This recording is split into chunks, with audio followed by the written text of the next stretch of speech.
예, 코로나19가 너무 심해서 또 다음 주부터는 이제 비대면으로 예배를 드릴 수밖에 없는.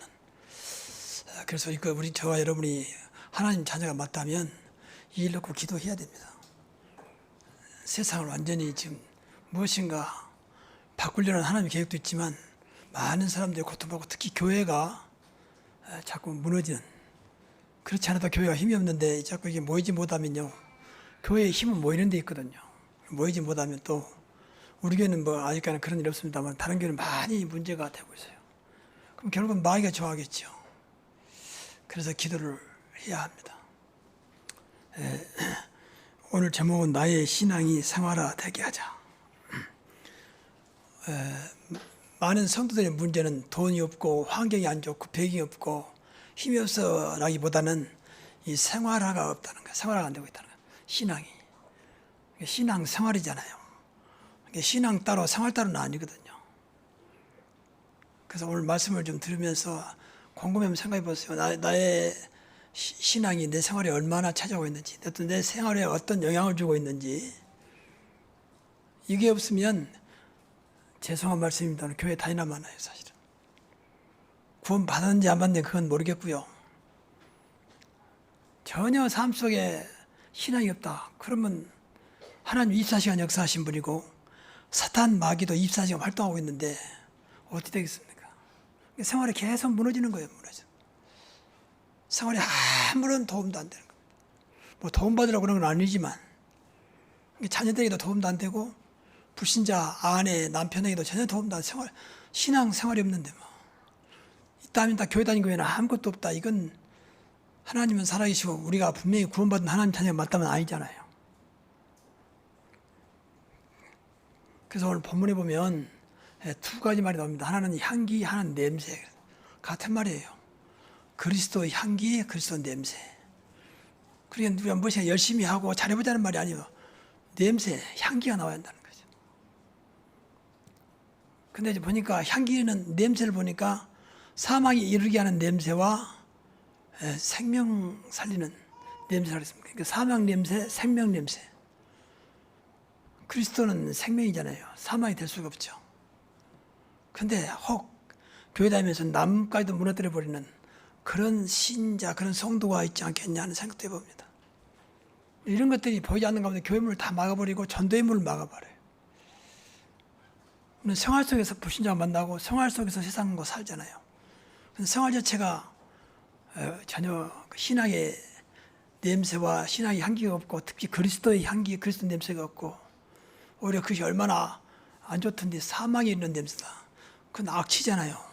그야말로 균이 득실고 있는 그런 어떤 썩는 그런 냄새잖아요. 그러니까 불신자들이 많은 이 교회에 대해서 오해하고 비난하는 이유 중 하나가 교회 다니는 사람 만나서 전혀 어떤 것을 보지 못하는 거죠. 근데 우리가 조심할 것은 항상 윤리와 도덕으로 매이면 안 됩니다. 윤리와 도덕을 보이란 말이 아니에요. 세상에 없는 불신자 가지고 있지 않는 우리만 가지고 있는 그리스도를 통해 나오는 겁니다. 우리는 하나님 것으로 내 것은 예수 믿는 순간에 없애버리고 하나님 것으로 살아가는 것이죠. 그게 신앙생활 아니겠습니까? 그래서 하나님의 성령으로 우리 안에 24시간 와 계시는 것입니다. 또 24시간 나와 함께 하시는 것입니다. 그러면 됐잖아요. 이게 그분을 나타내는 것이 신앙생활이고 그분을 말하는 게 전도입니다. 원리를 따져보면 전혀 어렵지 않죠. 그분이 함께 하신다는데 내 안에 영으로 와 계신다는데 그리고 어떤 것도 기도하면 응답하시겠다는데 네 과거, 현재, 미래까지 모든 죄와 저주를 끝냈다는데 맞습니까? 이제 그것만 가지면 되잖아요. 그래서 우리 신앙생활은 믿음입니다. 뭐 행위가 아니고 믿음이에요. 믿어지면 되는 것입니다. 그래서 오늘 세 가지를 한번 여러분 자신을 놓고 한번 생각해 보시고요. 어떤 것이 나한테 문제인가를 딱 잡고 이거 써야 됩니다. 첫째는 하나님 앞에 바꾸면 절대 안 되는 것. 많은 것이 있지만 세 가지는 꼭 그래야 돼요. 나의 인생에 또 나의 신앙의 주인은 누구냐. 우리는 인간이기 때문에 순간순간 다른 것이 주인이 될 수 있습니다. 그러나 이 생각을 늘 해야 돼요. 그 순간순간 바꿔야 돼요. 마귀는 늘 바꿔버리거든요. 그럼 난 또 원위치 시키고 해야 돼요. 그래, 주인이 하나님이지. 우리 아이의 주인도 하나님이시지.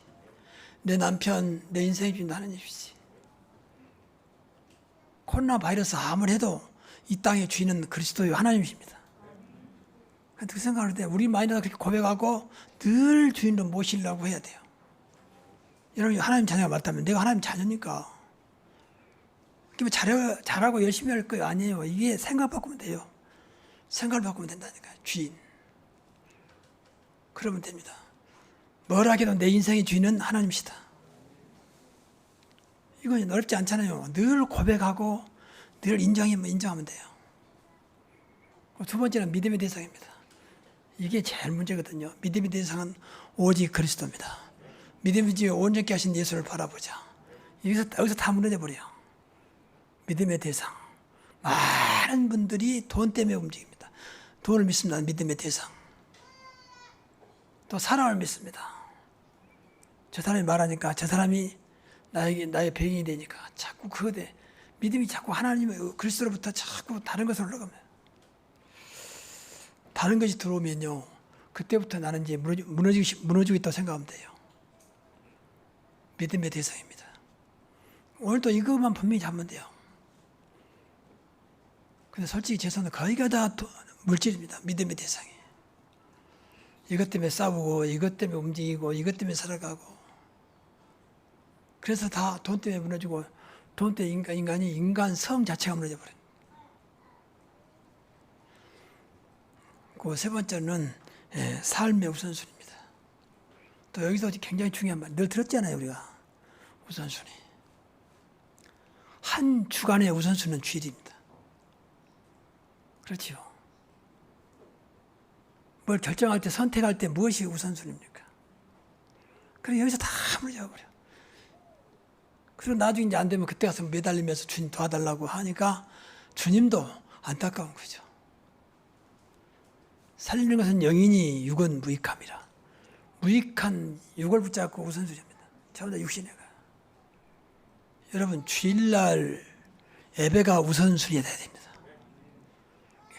예배보다 더 귀하고 큰 것이 없어요. 하나님 앞에서. 그냥 부탁하고 싶은 것은 주일날은, 다른 것은 자꾸 주일날로 대체하지 마세요. 뭐 그럴 수는 있겠지만 늘 이 생각이 있어야 돼요. 뭐 결혼식, 무슨 잔치, 이거 가능하면 주일날은 바꾸지 마세요. 우선순위. 그만큼 나는 지금 사단에게 빼앗기고 있고 속고 있다고 보면 돼요. 한번 주일날 예배 놓쳐버리면요, 그 예배는 다시 돌아오지 않습니다. 똑같은 예배가 아닙니다. 하나님 은혜가 틀립니다. 그래서 어떤 면에서는요, 주일 예배만 잘 지켜도 여러분 삶에 전혀 문제 없을 만큼 하나님이 역사하십니다. 왜? 여러분이 하나님 자녀이기 때문에. 그런데 우리 성도들이 좀 그렇다면 중직자까지도 주일날을 우습게 하는, 한번 빠진데 뭐 그런 경우, 심지어는 내 업 때문에 주일날을 못 지키는 걸 당연히 생각하는, 그건 당연히 생각하면 안 돼요. 그럴 수 있겠지만 안타까워야 돼요. 안타까워야 돼요. 불신자들도 주일날 쉬고 놀러 그러는데 내가 하나님의 자녀가 돼가지고, 더군다나 중자가 돼가지고 먹고 살기 위해서 주일날 내가 예배를 뒤로 하고 이 일에 매야 되는 것에 대해서 하나님 앞에 탄원해야 됩니다. 그래서 결단해야 됩니다. 그러지 않으면 계속 뺏겨요. 우선순위 다 이건 사단의 역사거든요. 네 주인은 너야, 돈이야, 믿음의 대상은 세상이야. 우선순위는 하나님이 아니야, 영이 아니야, 육신적이야. 자꾸 이런 식으로 마귀가 섞고 있으면, 사실 섞고 있어요. 우리가 못 느낄 뿐이지. 어차피 우리가 신앙생활 하기로 예수님을 영접하고 하나님 자녀가 되었고 성도가 되었잖아요. 그러면 이런 건 작은 것부터 좀 늘 생각을 하셔야 됩니다. 그리고 기도해야 됩니다. 안 되면.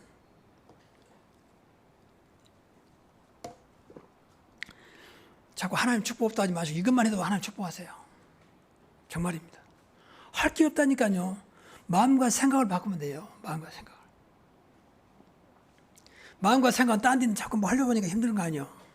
주일도 나가야 되고 또 뭐 이런 날도 해야 되고 뭣도 해야 되고, 생각은 딱 육신적이고 세상적인데, 그러니까 얼마나 부담스럽고 얼마나 힘들겠습니까? 좀 죄송합니다만은 여러분 이 시간에 신앙생활이 힘들다라고 생각하시는 분들은 여기서부터 답을 찾아내야 돼요. 하나님이 그런 분이 아니요. 하나님 자녀가 얼마나 큰 축복인데 그렇게 힘들게 하고 괴롭게 하겠습니까? 두 번째는 항상 주의할 것입니다. 하늘의 문이 닫히지 않도록 해야 돼요. 우리에게는 하늘의 문이 늘 항상 오픈되어 있습니다. 성경에 보면 하늘의 문이란 말을 창세기 28장에 야곱이 형 에서를 피해서 도망가는 길에 하나님을 만나고 하늘의 문이 열렸습니다. 그리고 스데반이 순교할 때 하늘의 문이 열려서 예수님이 나타나셨습니다. 사실은 그때 이렇게 기록되어 있지만 날마다 하늘문을 우리한테 열어놓고 있어요. 언제든지 어서 오너라. 그래서 우리가 자꾸 하늘의 문은 관심 없고 자꾸 세상 문이 열려 있으니까 세상은요, 여러분 듣기 싫어도 늘 사단이 들어옵니다. 정확히 말하면 세상 문은 닫아버리고 하늘문만 열려도 세상과는 대어지게 되어 있습니다. 그래서 늘 언약의 의정 속에 있으라. 그리고 말씀 흐름 속에 있으라. 그게 이제 하나님 문을 여는 거예요. 왜냐하면 언약 자체가 복음이고 그리스도니까 늘 하나님과 소통이 되어 있고 말씀 자체가 하나님이라 했잖아요. 이런 것도 보세요. 우리가 노래할 게 아니라니까 이것만 생각을 바꾸면 돼요. 하나님 오늘도 하늘문이 닫히지 않도록 언약의 의정 속에 살아가게 하옵소서. 말씀 속에 있게 하옵소서. 그것이 어려운 겁니까? 아니잖아요. 그 신앙생활을 편하게 하세요. 자꾸 세상적인 방법으로 하지 마시고. 목사님 제가 열심히 없으세요. 자꾸 그런 말을 하지 마세요. 제가 이제까지 불신자 만나서 복음 전할 때 만나면 기존신자들이 많이 만나거든요. 그럼 거의 90% 이상이 그 말합니다. 목사님 제가 열심히 없어 교회 못 나갑니다. 이런 식으로 생각을 해요. 자꾸 세상 생각으로 그럼 평생 못 다녀요. 하나님은 그런 열심 주지 않았어요. 한 분도 목사님 제가 믿음이 없어서 신앙생활 못하고 있습니다. 그런 말은 분이 없어요. 전부 다 육신의 생각으로. 처음부터 신앙생활을 좀 잘못하고 있는 것이죠. 신앙생활은 세상 것을 하는 게 아닙니다. 하나님 주신 은혜로 하는 것입니다. 그리고 늘 말씀드리지만 생활 속에 기도에 불이 꺼지지 않도록. 이 불이란 말이 구약에서 나오는데 그 레위기서 보면은 그 성막 안에 제단에 늘 불이 꺼지지 않도록 그 불을 지키고 있는 자가 레위인들이에요. 다시 말해 제사장들. 불이 꺼지면 바로 하나님께서 생명을 불러갔습니다. 그 24시간 켜놓은 거예요. 이것은 굉장히 의미가 있죠. 우리가 하나님과 24시간 함께 하시기 때문에 늘 하나님과 이렇게 소통이 되게 하라는 겁니다. 뭐 아무것도 하지 말고 기도하라 그런 말은 아닙니다. 순간순간 하나님과 소통이. 어느 날에 놀다가 엄마가 옆에 있으면 잘 놀잖아요. 보이지 않는데 엄마가 소통하고 있는 거죠. 근데 엄마가 안 보였다 그럼 울잖아요. 엄마가 있어도 아무 말도 안 했는데 엄마가 계시는데도 한 말 안 했는데 엄마가 안 보이면 울잖아요. 영으로 소통이 안 되고 있단 말이거든요. 불안한 거죠. 그러니까 어느 아이가 우는 거죠. 우리가 하나님 관계도 그렇게 돼야 돼요. 항상 하나님의 소통의 문이 열려져야 돼요. 언제든지. 그래서 보이는 걸 순간순간 전부 다 기도화시켜야 돼요. 보이는 것을. 오늘 또 누구 만남이 축복이 되게 하시고 가는 길 오는 길에 천사를 동원하사 나를 지켜주시고 오늘 또 현정이 하나님 나라 이루어지게 하시고 흑암이 결박되게 하시고 오늘 또 하나님 영광만 나타나게 하옵소서. 순간순간 하나님과 이건 순서 없어도 되잖아요. 그냥 마음에 오는 대로 기도하면 돼요. 문제는 하나님과 소통하는 것입니다. 하나님을 찾는 것입니다. 한번 해보세요. 그러면 어느 날 나도 모르게 그 하루가 좀 편안해져. 왜냐하면 순간순간 하나님 찾게 되니까. 약간 마음이 걸리면 또 하나님 찾습니다. 저는 날마다 재활치료 받기 때문에 거의 일주일에 주일날 빼놓고 거의 매일 가서 제가 재활치료 받거든요. 명지변하고 저쪽에 수키아라고 하는 곳이 있어요. 그러면 갈 때마다 매일 기도할 수밖에 없잖아요. 그 만남이니까. 그 사람들이 손길을 통해서 나를 치유하는데 그들이 맡기지 마시고 하나님이 붙잡으사 그들이 예수를 믿든지 안 믿든지 하나님의 손길로 나를 치유하여 주옵소서. 그렇게 할 수밖에 없잖아요. 일단 뭐 이기적인 생각이 있든지 어떻든 간에. 근데 하나님 그것도 기쁘게 받으시더라고요. 문제는 하나님께 기도하느냐 안 하느냐 중요하지. 여러분 이익을 위해서라도 기도하세요. 이익을 위해서라도. 그것도 하나님께서는 여러분이 하나님 자녀이기 때문에 봐주세요. 기도 안 하는 건 낫습니다. 그런데 그것이 생활화되면요 달라집니다. 기도해버리 꺼지지 않도록, 기도가 멈춰지지 않도록. 이것도 안 되면서 뭐 하나님께서 준다 안 준다, 응답이 있다 없다 하면 안 됩니다. 이거 힘든 게 아니잖아요. 조금만 신경 쓰면 되거든요. 아침 일어나시면 잠깐 기도하세요. 오늘도 하루 종일 하나님 은혜 속에 있게 하시고 하나님과 소통이 되게 하시고 임마누엘 속에 있게 하옵소서. 안 되더라도 그렇게 한번 생각하시면 어느 날 순간순간 또 되어져요. 그리고 하나님 자녀 정치적입니다. 이걸 잊지 않아야 됩니다. 나는 항상 하나님께 선택하신 하나님의 자녀다. 꼭 그 생각을 해야 돼요. 내가 너를 택하여 불렀는데 너는 나의 것이라 했잖아요. 하나님의 것으로 저와 여러분을 부르신 줄로 믿습니다. 이건 뺏어갈 수가 없어요. 이건 바꿀 수가 없어요. 여러분이 아무리 이상한 짓을 해도 건들 수가 없어요. 왜? 하나님 자녀로 하나님이 직접 선택했기 때문에. 굉장히 귀한 직분이거든요. 우리가 못 누려서 그렇지. 자녀가 안 된 순간부터 모든 걸 사실 다 주었거든요. 가장 중요한 두 가지를 아까 말했지만 내 안에 성령이 오셨잖아요. 너희가 하나님의 성령이 있고 하나님의 성령이 너희 안에 계신 것을 알지 못하느냐. 고린도전서 3장 16절. 세상 끝날까지 너희와 항상 함께 있으리라. 한두 가지가 아닙니다. 그렇죠? 그러니까 하나님 자녀라는 것만 아니도 돼요. 어느 곳에 있든지 내가 아무리 못나고 미련하고 가진 것도 없어 나는 하나님 자녀다. 그 믿어지면요 오히려 그런 생각이 올수록 감사될 것입니다.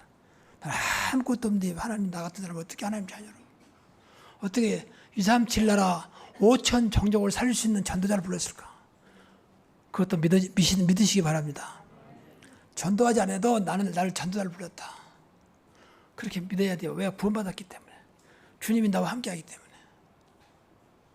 꼭 여러분이 조건이 되니까 뭐 된 거 아닙니다. 하나님은 조건 없이 불렀습니다. 예수님이 12 제자를 부를 때 조건 보고 부르신 게 아니에요. 전부 다 무식하고 고기 잡아먹던 어부들이었습니다. 어떤 사람은 세리였습니다. 당시 세리는 세무서 직원이거든요. 제일 사람들로부터 못된 사람으로 지탄받았던 그런 직업입니다.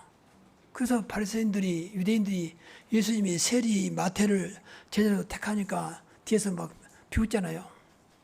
어떻게 스스로 의인이라고 하시는 분이 저런 세리를 제자로 삼으실까? 그러니까 조건 보고 하신 게 아니에요. 하나님이 75세 아브라함 부를 때 조건 보고 부르신 게 아니에요. 조건만 부르시면 아브라함 부르면 안 돼요. 뭐 인간이 쓸모없어요. 나이들 75세지요. 모태신앙도 아니고 완전히 불신 가정에 살고 있지요. 얘도 없지요. 근데 하나님 불러서 지상에서 가장 큰 축복을 줬거든. 일방적으로 너는 복의 근원이 될지라 내 이름을 창대케 하겠다. 모든 민족이 너로 말미암아 복을 얻을 것이라. 얼마나 축복합니까? 조건 보고 하신 게 아니라니까요. 그래서 여러분 제발 뭐 조건 보고 나를 보면서 그 인정하지 마시고 그냥 믿으세요. 그냥. 그래야 은혜가 되는 거지. 역시 내가 잘하고 있으니까 하는 날 불렀구나. 그건 아닙니다. 잘하고 있어도 그건 아닙니다. 그래서 성경에 보면 뭐 다 조사는 안 해봤지만 성경에 나온 대로 말하자면 그 당시에 가장 조건이 좋은 인물이 바울입니다. 그렇죠. 이제 일단 왕통 베냐민 지파였죠. 바리새인 중에 바리새인이죠. 당시 최고의 그 위치가 바리새인입니다. 또 가말리엘 제자죠. 가말리엘은 당시에 최고의 지도자의 제자입니다. 그리고 노마 시민권이죠. 노마 시민권은 아무나 갖는 게 아닙니다. 갖출 건 다 갖춘 인물이에요. 그런데 바울은 늘 하나님의 은혜를 말했어요. 여러분 잘 아는 대로 고린도서 15장 10절에 오늘 내가 나된 것은 오직 하나님의 은혜라고 그랬습니다. 다른 사도보다 더 많은 했지만 그것도 하나님의 은혜라고 말했어요. 그러니까 바울도 조건을 가지고 있지만 전혀 조건하고 상관없다고 생각을 했고 그렇게 믿었던 것입니다. 그러니까 하나님께 감사하는 거죠. 그래서 좀 이건 다 여러분이 아는 것이고 또 많이 들었을 것입니다. 나는 하나님 자녀다. 그래서 성령이 내 안에 계시고 오늘도 성령인도 받고 성령 충만하면 된다. 오늘도 기도만 하면 된다. 천사가 나를 돌 것이고 가는 곳마다 사단이 결박될 것이고 내 배경은 천국이다. 이 땅에 있는 동안 하나님 나라의 축복을 누릴 수 있는 천국 시민 하나님 자녀다. 그 세계를 살릴 수 있는 그런 조건을 나한테 주셨다. 하늘과 땅의 모든 권세 가진 분이 나와 함께 하신다. 그 힘이 주어진 거라니까요. 여러분이 노력한 게 아니고 이미 하나님 자녀가 된 순간부터 주어진 거예요. 근데 주어진 건 다 잊어버리고 날마다 뭣도 없을까, 뭣도 안 될까 여기다가 매달리니까 하나님이 안타까운 거죠. 그래서 오늘 이 내용들을 기억하시면서 한번 잠깐 생각나는 대로 묵상해 보세요. 나는 과연 하나님 자녀 맞는지, 오늘도 내 주인이 누구인지, 믿음의 대상이 뭔지 한번 생각해 보세요. 내가 오늘도 우선순위가 뭐인지 말이요. 근데 이런 말들이 안 들려지면요, 사실은 하나님 앞에 어떤 응답에 기대할 수 없습니다. 이건 기본적인 거라니까요. 믿습니다. 믿음 있다고 해도 이런 거 안 되면 믿음 있는 게 아니에요. 자꾸 우선순위가 육신적인데 뭐 결정하고 선택하고 뭘 일하는데 그 우선순위 전부 제가 제일 우리 성도들 보면서 솔직히 제가 안타까운 거 있다면 우선순위 때문에 그래요. 왜 우선순위가 안 될까? 저분이 신앙생활 오래까지 했는데 왜 우선순위가 안 될까? 그게 안타까운 거예요. 말은 못 하잖아요. 제가 말을 못 하잖아요. 그게 안타까운 거예요. 뭐 인격적으로 훌륭하다, 목사를 생각이 달라 그런 거 아닙니다. 저는요 솔직히 하나님 앞에 고백이 여러분한테 하나 뭐 도움 생각하잖아요. 여러분 스스로만 하나님 앞에 은혜 받고 응답받아서 신앙생활 성공하시면 됩니다. 정말입니다. 저는 아무것도 그것을 저는 만족합니다. 새로운 게 다니시면서 신앙생활이 정말 복이 되고 있구나. 그게 전도라니까요. 전도하지 않고 전도하는 것 신앙생활 성공하시기 바랍니다. 그렇잖아요. 신앙생활 안 되면서 예수 믿으라 교회 가자 하니까 그 사람들이 어쩔 수 없이 나하고 관계 때문에 따라오는데 안 되는 거예요. 그 사람도 인간이기 때문에 보잖아요. 아무것도 보여진 게 없는데 교회 가자 하니까 그 관계가 인간관계가 거절할 수 없으니 따라오고 뭐라니까 부탁하니까 거절할 수 없이 부탁을 들은 것이지 전혀 전도가 아닌다는 것은. 내가 당신을 보니까 진짜 나도 신앙생활 하고 싶다. 나도 교회에 다니고 싶다. 그건 당연한 거예요, 사실은요. 그 어떤 도덕과 윤리가 아니라니까 거기다 또 매이면 안 돼요. 가끔 말씀합니다만 불신자 중에서도 도덕과 윤리가 완전히 진짜 나무랄 것이 없을 잘 갖춘 사람 많습니다. 그래서 오직 했으면 저 사람은 법 없이도 살 사람이라 그렇게 말하잖아요. 근데 하나님은 그걸 원치 않아요. 좋은 거지만 하나님은 그걸 원치 않아요. 그런 사람은요 신앙생활 안 했습니다. 왜냐하면 자기 삶에 스스로 자신감을 가지고 있거든요. 근데 이 교회 다니는 사람 보니까 형편없거든. 자기 기준을 보니까 그래 교회 안 다니죠. 근데 우리는 거기다 매이면 안 돼요. 난 어떤 면에서 그러니까 교회 다녀야 되고 그러니까 은혜 받아야 되고 그러니까 예수가 필요한 것입니다. 자꾸 생각을 바꿔야 돼요. 제발 여러분 종교, 도덕, 윤리로 생각하지 마세요. 또 그쪽에 있는 사람들을 빨리 복음 깨닫기 위해서 돌아보게 해줘야 돼요. 복음으로. 아니면 분명히 실패할 거니까. 이제 지옥 가는 것은 그건 모르겠어요. 구원받는지 안 받는지. 근데 구원받아 놓고도 종교 생활 사람 많아요. 구원받아 놓고도 도덕과 윤리에 잡힌 사람 많아요. 율법에 잡힌 사람이. 제가 그랬으니까 한때는요. 그래서 저는 한때는 제가 복음 알기 전에는 40일 금식하는 것이 나의 목표였어요. 그래서 목사가 40일은 금식이 되냐. 그러면 하나님께 능력 주어서 목회 잘 되게 하지 않겠냐. 이런 참 전혀 하나님과 맞지 않는 그 생각이 있었다니까. 많은 목사님들이 그래요. 많은 목사님들이. 그 제 친구 목사 한 분은 저 황제동에서 목회하다가 23일 만에 금식하다가 23일 만에 돌아와가지고 이제 그분은 건강해가지고 금식하면서도 주일날 와서 인도하고 또 가요. 근데 그날따라 이제 뭐 교인들이 뭐 대접했는가 봐요. 몸에 좋다고. 근데 그거 마시고 그냥 쓰러져 버렸어. 쓰러져서 세상을 떠났어요. 교회가 완전히 뭐 풍지박산 된 거죠. 개최한 지 얼마 안 됐어요. 교인들 꽤 모여서 한 50명 정도 모였어요. 다 흩어져버렸어요. 덕이 안 되잖아요. 무엇을 위한 금식입니까? 이런 식의 신앙생활 한다니까요.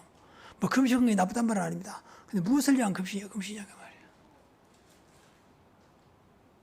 그래서 저도 과거에 올해까지는 못해서 금식을 많이 했어요. 집사람하고 나하고는요. 틈만 나면 금식하고 틈만 나면 작정기도 해서 철야기도 했으니까. 그래서 늘 말합니다만 틈만 나면 기도, 틈만 나면 철야기도, 틈만 나면 금식기도 그랬다니까요. 그러니 얼마나 솔직히 여러분한테는 좀 이해 안 되겠지만 고생스럽습니까? 목사는 나는 나대로 그러지만 집사람 무슨 고생입니까? 하나님 그런 악한 분이 아니잖아요. 꼭 금식해야만, 철야해야만, 기도 가야만.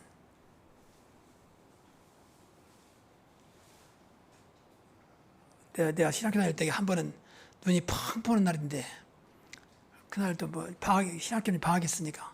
근데 기도원을 가야 되는데 제가 늘 그 철원 쪽에 있는 기도원 많이 다녔어요. 그때는 차도 없고 아무것도 없었죠. 그래서 기도원 가니까 이제 한 주간 있다가 했더니 보따리 싸냐. 보따리 싸고 눈이 뭐 얼마나 왔더니 뭐 한 번이나 보통 길에 발이 빠질 정도였어요. 그래서 기도를 가는데 얼마나 자신이 촬영했던지 말이야. 내가 이렇게 이해하면 되는가 말이야. 꼭 이렇게 눈이 펑펑 오는 날 내가 가서 기도해야만 되는가. 근데 그렇게 생각하면서도 답이 안 보이더라고. 그래서 할 수 없이 그 눈을 맞으면서 기도원에 갔어요. 그런 생각을 했다니까요. 만약 그것이 맞다면 여러분 신앙생활이 얼마나 힘들겠습니까? 어떤 사람은 금식하면 뭐 도와준다 그러지 않아요. 내 아는 분도 금식하다 돌아가신 분이 많아요. 목사들. 또 한 분은 순복음교회 젊은 목사인데 키도 크고 잘생겼어요. 근데 그분이 순복음교회 목사인데 금식하다가 쓰러져가지고 완전히 바보 돼버렸어요. 여러분 금식하면 뇌 기능이 죽어버립니다. 그러니까 온몸의 기능이 막 제가 뇌출혈 쓰러지니까 일단 그래도 나는 사실은 좀 경미했거든요. 그러니까 왼쪽이 완전히 마비되더라고요. 편마비. 그러니까 지금도 이렇게 그러니까 왼쪽 팔하고 왼쪽 다리를 계속 재활치료 받고 있잖아요. 금식하면 그보다 심해집니다.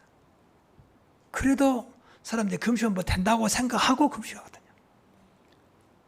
참, 그 여기서 나오냐면 초대교회에 후반기에 나왔어요. 그것이 초대교회.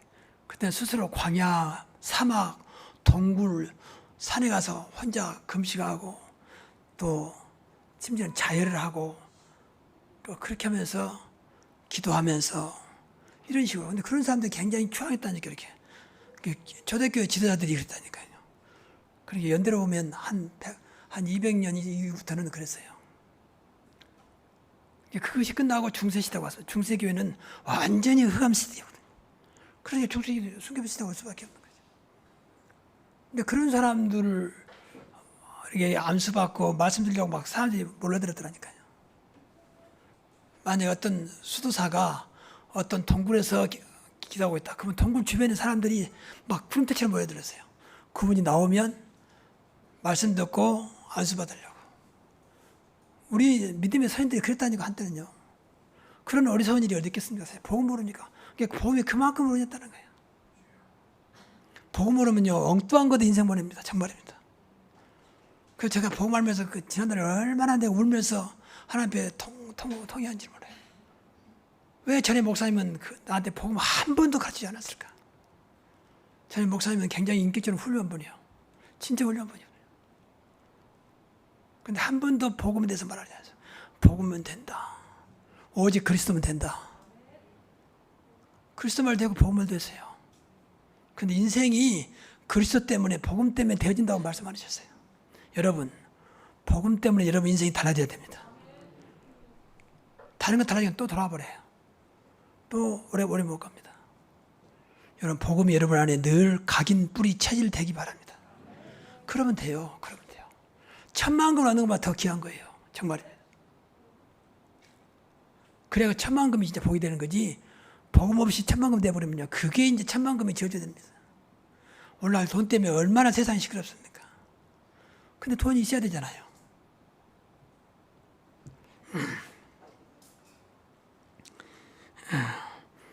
그리고 항상 기억할 것입니다. 이것은 늘 말씀드린 거니까 항상 이것은 외우세요. 오직 그리스도, 사단 결박, 하나님의 절대 주권, 코로나19 뭐 델타 바이러스 해도 그것도 하나님 손에 있다. 꼭 그렇게 생각해야 돼요. 문재인 대통령이 뭐라 해도 또 여당이 야당이 아무리 싸워도 이 민족은 하나님 손에 있다. 우리만은 그래야 됩니다. 근데 이제까지 역대 대통령이 신앙생활을 한 사람들이 있는 거 없어요. 김영삼 대통령도 마찬가지고, 김대중 대통령 마찬가지고, 또 한교안 뭐 전에 국무총리다 그 사람도 교회 뭐 전도사고 전사했잖아요. 그 사람 맞아요. 절대적으로 안 믿습니다. 그러니까 엉뚱한 짓 하는 거죠. 절대적으로 믿어지면요, 하나님 앞에 엎드릴 수밖에 없습니다. 왜 하나님 손에 있는 거니까. 근데 그렇잖아요. 천지의 모든 것이 주의 손에 있나이다. 여러분의 인생도 나의 인생도 결국 그렇게도 우리가 모르지만 코로나19도 하나님 손에 있어요, 사실은요. 근데 왜 하나님 이제 코로나19를 계속 퍼뜨리십니까? 이거 답을 찾아내야 돼요. 답은 너무 자명하잖아요. 세상은 완전히 우상에 딱 잡혔어요. 우상에 12가지 문제에 딱 잡혔어요. 그러니 뭐 그것을 모르는데 뭐 큰소리 칩니다. 큰소리. 돈이면 다 된다 큰소리 치고, 권력가지면 다 된다 큰소리 칩니다. 그러니까 권력도 돈도 다 그 앞에 속수무책이잖아요. 어떤 과학도 코로나19를 막아내지 못하잖아요. 지금 델타 변이 바이러스 나타난 바람에 지금 백신이 뭐잖아요. 전혀 무력화될 수도 있어요. 백신이 아무 소용없을 수도 있어요. 또 백신 새롭게 또 연구해야 돼요. 그러니까 인간은 아무 힘이 없어요, 사실은요. 하나님만 바라봐야 돼요. 우리만은 모든 것이 하나님 손에 있다고 믿어야 됩니다. 절대 주권 사사예요. 그 사단을 늘 결박하셔야 돼요.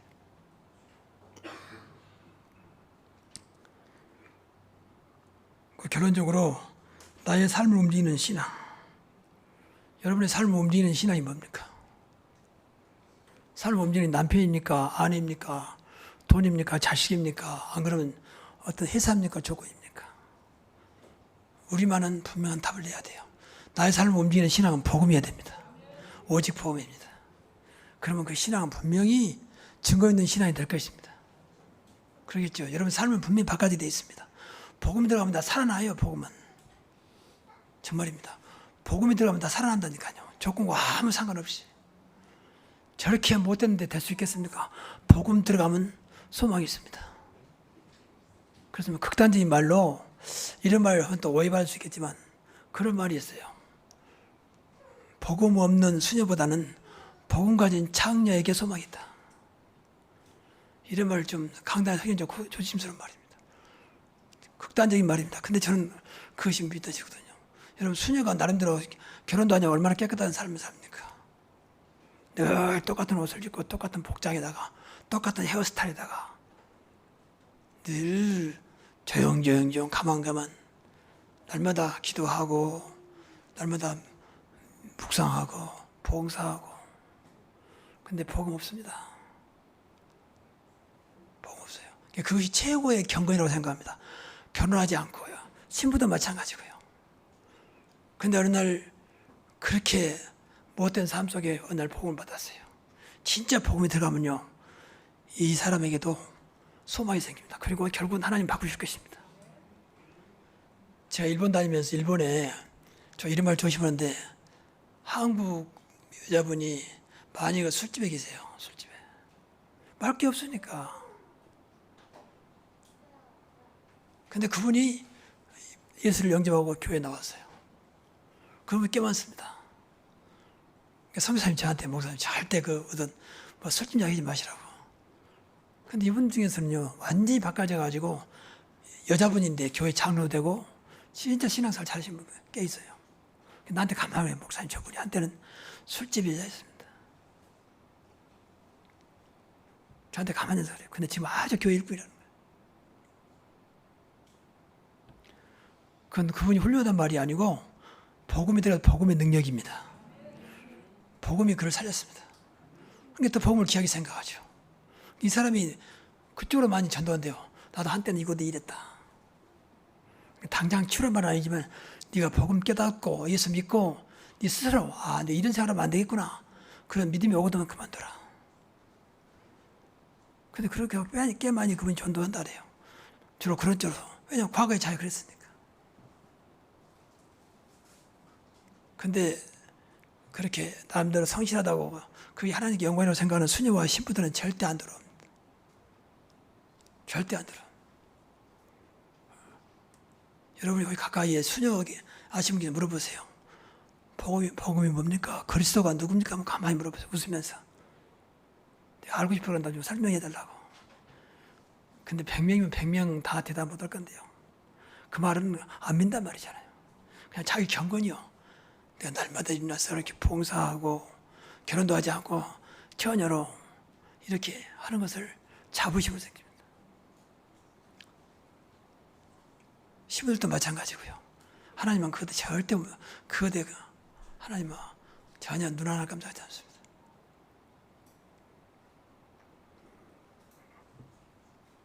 그리고 저와 여러분 삶 속에 정말 그리스도의 향기와 냄새가 있는가? 무슨 냄새를 풍겨 무슨 향기가 나는가 한번 생각해 보세요. 이것을 꼭 자꾸 윤리와 도덕으로 보지 마시고 내 남편이 교회 다니면서 내 아내가 교회 다니면서 착해지고 말 잘 듣고 그거 아닙니다. 그것은 전혀 남편을 또 아내를 살릴 수 없습니다. 그리스도의 향기가 나와야 돼요. 생명의 냄새.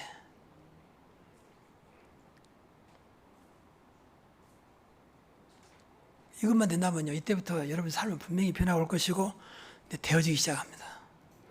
늘 어느 곳에든 온 땅에 그리스도 바람이 일어나게 없어서 저건 굉장한 말이에요. 이거 세계복음화거든요. 다른 바람이 일어나면 안 됩니다. 그리스도의 바람이 일어나야 됩니다. 세상에 어떤 것도 바람이 일어나면 안 돼요. 어떤 것도 유행이 있지만 유행도 좋지만 유행 가지고는 세상 바꿀 수 없습니다. 그리스도만이 세상을 바꿀 수 있습니다. 그래서 온 땅에 그리스도 바람이 일어나게 하옵소서. 그래서 우리는 그리스도 바람을 일으키는 자가 돼야 돼요. 좀 속된 말로 말하면 바람잡이, 그리스도 바람잡이에요. 세상 바람잡이가 아니라 그리스도 바람잡이. 그러면 돼요. 아이고, 당신은 만나면 맨 그리스도 이야기하고, 그리스도가 뭐가 좋아서 맨 만나면 그리스도. 그 정도 돼야 돼요. 그래서 그리스도에서 할 말이 많아야 돼요. 나는 예수님 때문에 이렇고, 그리스도 때문에 이렇고. 그러면 됩니다. 그럼 어느 날 이분이 살아계신 이름이기 때문에 여러분 삶을 계속 바꾸기 시작합니다. 나도 모르게 내 노력과 아무 상관없이 내 속에 정말 각인된 그리스도, 뿌리내린 그리스도, 체류된 그리스도 때문에 여러분 삶은 분명히 변화오기 시작합니다. 어느 날 많은 사람에게 영향을 줍니다. 그게 전도예요. 전도하지 않고 전도하는 겁니다. 이때부터 하나님께서 하셔요. 그러니까 그것보다 은혜라고 그럽니다. 은혜라고. 누가 한 번 해도 하나님이 하셨구나. 그래서 너무 큰 거 생각하지 마시고 우선 작은 것부터. 이 말씀은 다 들었던 거잖아요. 조금만 생각을 하면서 이걸 좀 묵상해야 돼요. 과연 내 주인은 누군지, 믿음의 대상이 누군지, 내가 우선순위, 오늘도 우선순위가 뭔지. 그래서 여기서 분명한 갖고 묵상하면서 대답을 하면 돼요. 잘못된 건 우선순위였구나. 그건 분명히 그때부터는 사단 역사이기 때문에 여러분 이 내용이 안 바꿔지면요 사단이 역사한다고 생각하면 돼요. 그래서 오늘 본문 내용은 이제 초반에 나와 있으니까 늘 보시면서 자신에게 자문자다 해서 자문자다 그러면 됩니다. 그래서 오늘부터 여러분의 삶 속에 교회에서만 신앙생활이 아니고 생활 자체가 신앙이 되기 바랍니다. 그 신앙 생활 그러면 돼요. 교회에 받는 은혜가 생활 속에까지. 그러면 분명히 내가 있는 현장이 달라지게 됩니다. 내가 있는 가정이 바꿔지게 됩니다. 이러한 축복이 있기를 주의 이름으로 축원합니다. 기도하겠습니다. 하나님 우리 신앙이 신앙으로 멈추지 아니하고 생활화 되게 하옵소서. 정말 나의 주를 바꾸지 아니하고 믿음의 대상을 바꾸지 아니하고 우선순위가 바꿔지지 않도록 오직 그리스도 절대 조건을 믿고 사단을 결박하며 끝까지 주님과 동행하며 함께하는 나의 신앙 생활 되게 하옵소서. 그 나 때문에 가정이 살고 직장이 살고 현장이 사는 그런 역사가 일어나게 하옵소서. 오늘 또 이 말씀 속에 역사하시는 주님께 영광 돌리었고 우리 주 예수 그리스도 이름으로